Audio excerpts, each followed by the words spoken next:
Hi, Mike Panja here, and today we're going to do tempura shrimp.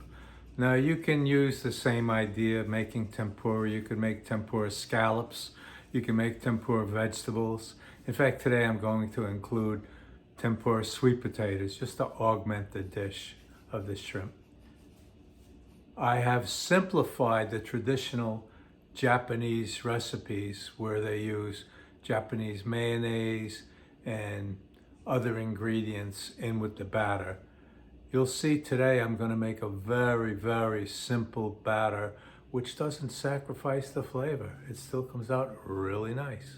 Let's take a look. For shrimp tempura, you'll want to start with the shrimp shelled and deveined.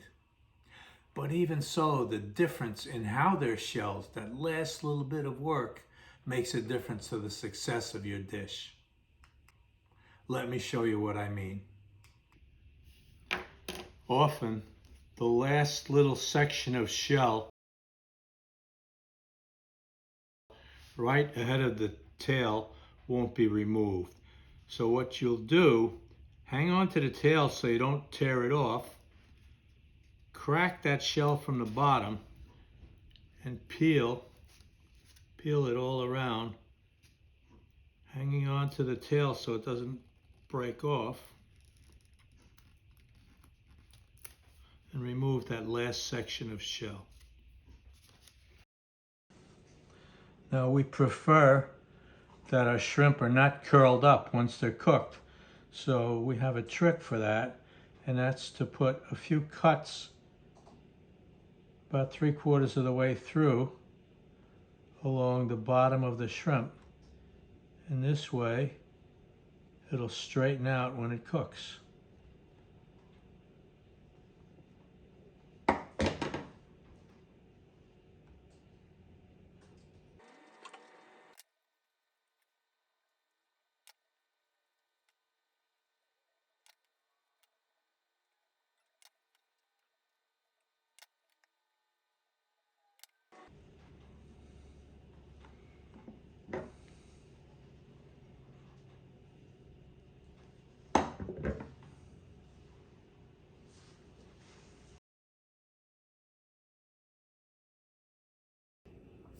Now for the batter.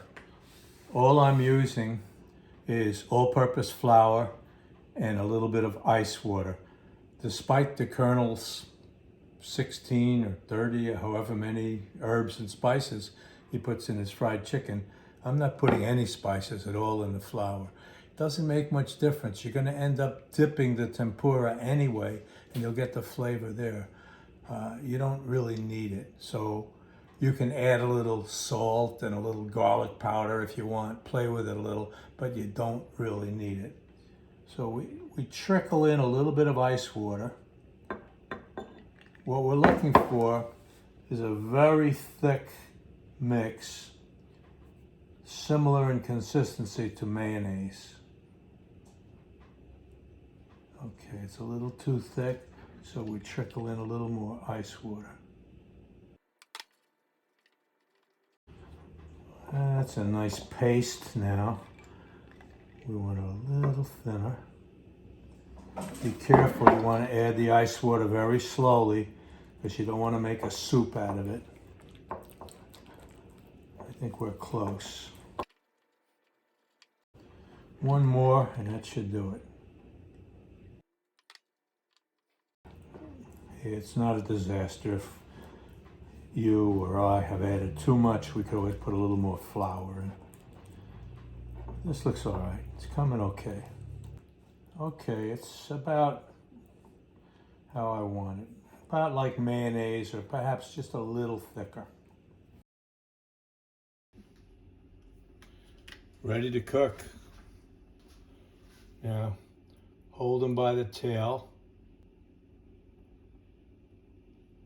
Dip them in the batter.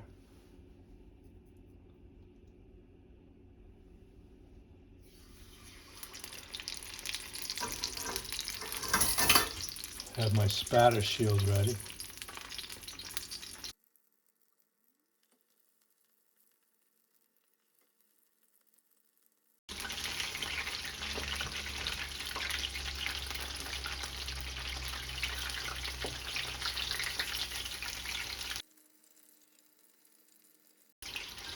You don't want to overcook them.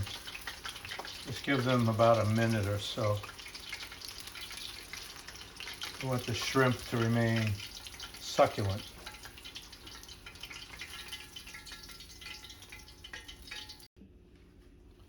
Let's do a few sweet potato slices just for fun.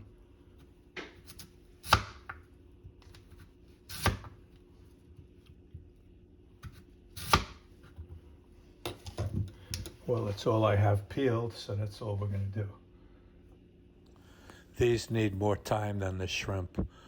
2 to 3 minutes for each piece.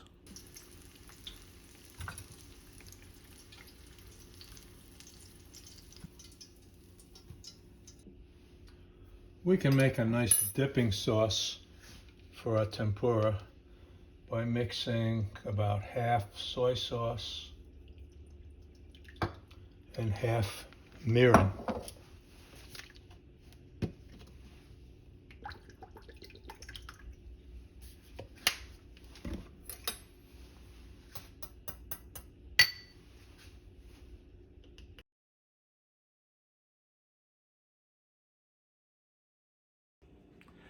It's been fun, and I enjoyed doing it. I hope you are going to enjoy your tempura and follow the method that I've shown here.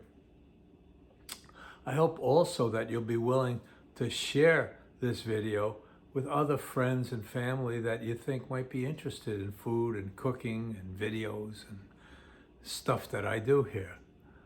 I'd appreciate it if you do that. I know you've probably already subscribed. Just in case though, hit the subscribe button when we're done. Remind those that you share this with that they should also subscribe. I would appreciate you making that reminder also. Well, thanks again for watching, and I look forward to seeing you again next time.